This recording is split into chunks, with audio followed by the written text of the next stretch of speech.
artinya akal sehat di sini dipakai atau enggak gitu? Iya, itu dia. Kalau kita pakai akal sehat kan mestinya mendahulukan yang penting, bukan gengsi, bukan kalau alasan tadi perlu pembaharuan, perlu ini, itu sih cari-cari alasan aja. Dan yang lama dibenerin juga pasti masih bagus. Iya.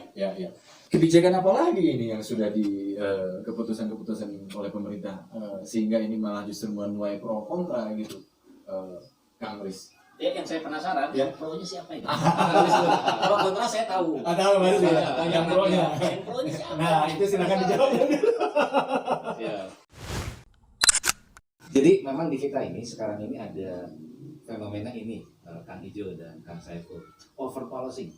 Jadi terlalu banyak regulasi yang dibuat. Bahkan kalau tidak salah 1 tahun itu ada sekitar 400 regulasi yang dihasilkan. Nah, pada saat kemudian regulasi tersebut tidak segera dieksekusi, seringkali berbentrokan, justru berbenturan nih over regulating-nya. Nah, artinya seharusnya memang kebijakan publik yang dulunya diformulasikan, diancangkan gitu ya, didesain, cetak birunya sudah oke, ya pertimbangan eksekusinya kan balik lagi kepada skala prioritas kebutuhan. Gitu. Kalau memang ya itu dia common sense saja, kalau memang itu diperlukan ya tidak bisa diganti dengan motor custom misalnya gitu ya. Chopper. Kebijakan apa lagi ini yang sudah di keputusan-keputusan oleh pemerintah sehingga ini malah justru menuai pro kontra gitu, Kang Riz? Ya, yang saya penasaran, yang pro-nya siapa itu? Kalau kontra saya tahu. Tahu maksudnya yang pro-nya. Yang pro-nya siapa? Nah, itu silakan dijawab. Ya boleh saja dinilai. Tapi ini loh, yang perlu diingat bahwa ada plot memang penggunaan anggaran. Artinya begini, kita tidak bisa juga pukul rata, ini juga literasi publik ya. Kita juga tidak bisa pukul rata bahwa apa yang dibeli di sana mengganggu beras gitu. Itu nggak bisa, karena memang mungkin kalau satu ke rumah saya belum. Contohnya. Jadi memang di kita ini sekarang ini ada fenomena ini, Kang Ijo dan Kang Saiful, over policy. Jadi terlalu banyak regulasi yang dibuat. Bahkan kalau tidak salah 1 tahun itu ada sekitar 400 regulasi yang dihasilkan. Nah, pada saat kemudian regulasi tersebut tidak segera dieksekusi, seringkali berbentrokan, justru berbenturan nih over regulating-nya.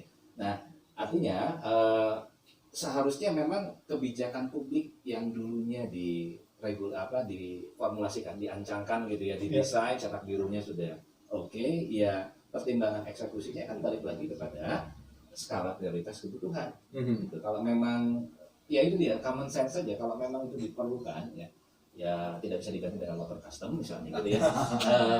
Chopper ya mungkin lain gitu ya.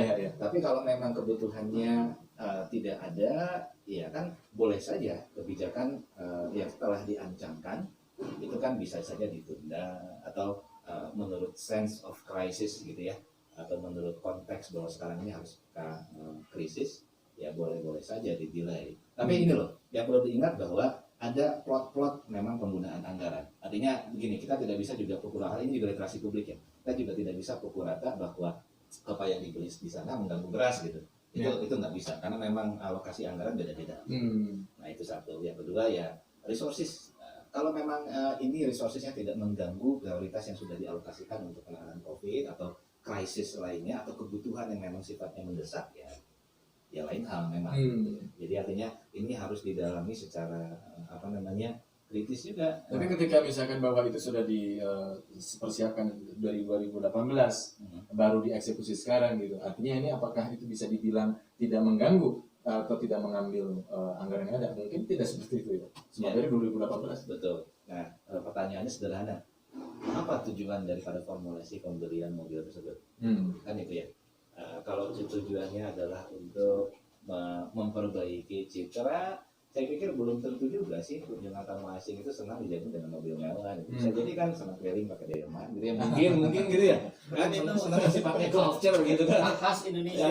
Atau motor custom buatan orang Indonesia gitu kan ya. Seperti sepatu kan ya. Gitu. Yang itu juga aku dikawal dengan rombongan Harley gitu. Ya ada banyak cara sebetulnya kalau memang itu tujuannya. Nah, saya sebetulnya ingin nanya kepada yang membuat kebijakan ini, apa tujuan diformulasikan ini? Ya, mudah-mudahan bisa terjawab nanti. Karena begini, saya nggak ikut memformulasikan ini, jadi tidak mau nebak-nebak juga. Jangan-jangan mereka memang sudah punya data. ini sudah banyak yang keropos mobil di sana, kan bisa jadi gitu ya. Iya. Tetapi mungkin keputusan the right decision in the wrong condition gitu. Nah, bisa seperti itu. Artinya kan seperti yang saya sampaikan, kan memang ada prioritas. Nah ini juga nih, ini problem ya. Pada saat dirumuskan, harusnya kan memang ada aspek di mana kapan target ini akan dieksekusi. Kok bisa 2 tahun berjalan belum juga? Kalau memang ada kebutuhan mendesak, seberapa mendesak sehingga kemudian baru sekarang di ini? Ya, kalau dilihat dari sudut pandang psikologi kebijakan itu, kalaupun tidak psikologi kebijakan dari aspek psikologi gitu, melihat sebuah kebijakan ini atau keputusan ini ditetapkan, dikeluarkan dari sisi psikologi bagaimana seharusnya gitu kan? Ya, terutama ini langsung memang mengacu pada pola kepemimpinan yang ada di berbagai level. Saya ingin kasih contoh saja. Gubernur Jakarta Anies Baswedan itu mendapatkan mobil inventaris yang baru, yang canggih. Saya lupa namanya apa, jenisnya apa. Tapi itu ditolak. Jadi kalau kurang lebih nih informasinya ya, itu sudah mau dibelikan tapi ditolak, anggarannya dialokasikan saja ke yang lain, dan Pak Anies menggunakan mobil Innova punya dia. Jadi yang tadinya si mobil gubernur itu yang plat merah, itu dipasangkannya di mobil pribadinya. Innova. Nah, itu aja sudah cukup lah. Jadi gambaran bagaimana menjadi seorang leader yang punya sense of crisis. Ini lagi-lagi kan seperti yang di awal tadi saya bilang, ini bukan persoalan besar kecil, karena mungkin buat pemerintah ini angka yang kecil. Ini bukan persoalan alokasi anggaran, bisa jadi alokasi anggarannya sudah benar. Tapi bicara tentang sense of crisisnya.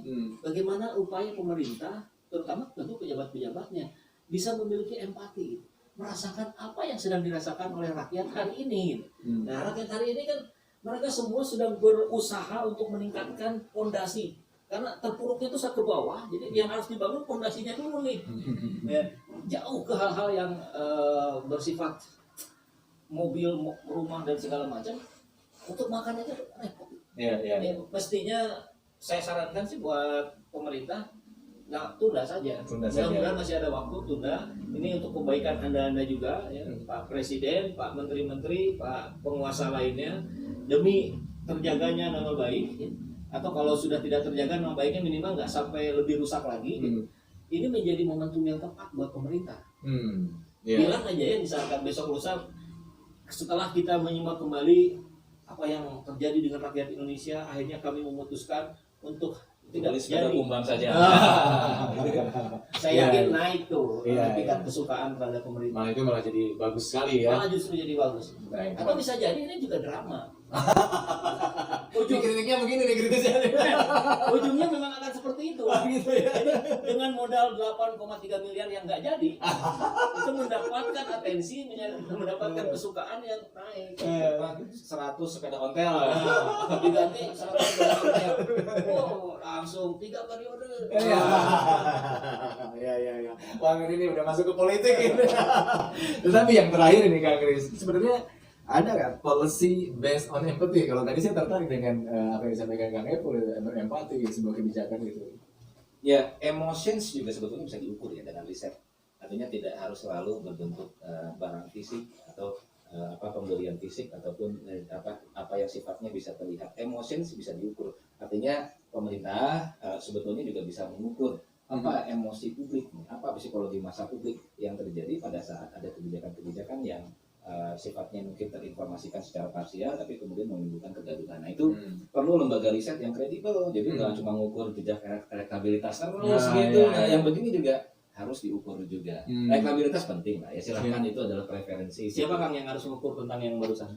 Sebuah lembaga riset yang memang serius, tidak berkubu ya. Lembaga riset yang memang juga tidak memihak pada publik tapi juga tidak memihak pada status quo. Jadi bukan pemerintah yang punya tanggung jawab melakukan riset. Harusnya lembaga riset yang sifatnya independen. Yang bisa iya, betul. Gitu, ya. Jadi kalau lembaga risetnya terlalu grassroots juga nanti ujungnya grassroots sebelah gitu ya. Kalau ujungnya status quo ya lembaga risetnya membenarkan terus misalnya seperti itu. Itu kuncinya.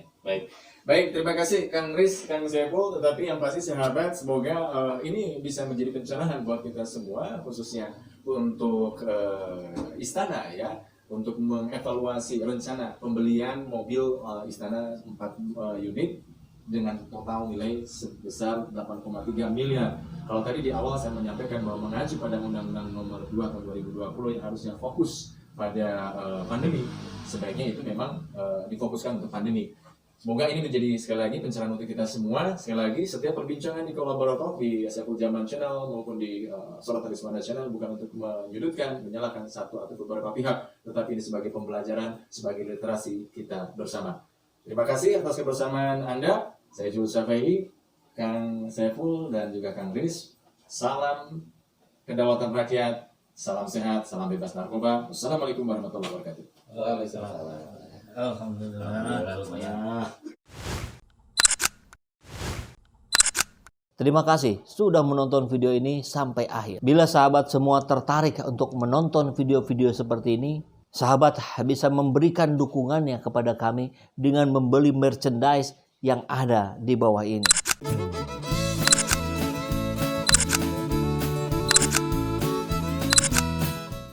Kita siapkan berbagai desain t-shirt yang cocok untuk sahabat semua. Namun apabila sahabat semua ada yang menginginkan desain yang lain, tentu kami pun bisa mengakomodirnya. Silakan hubungi di nomor yang ada di bawah ini.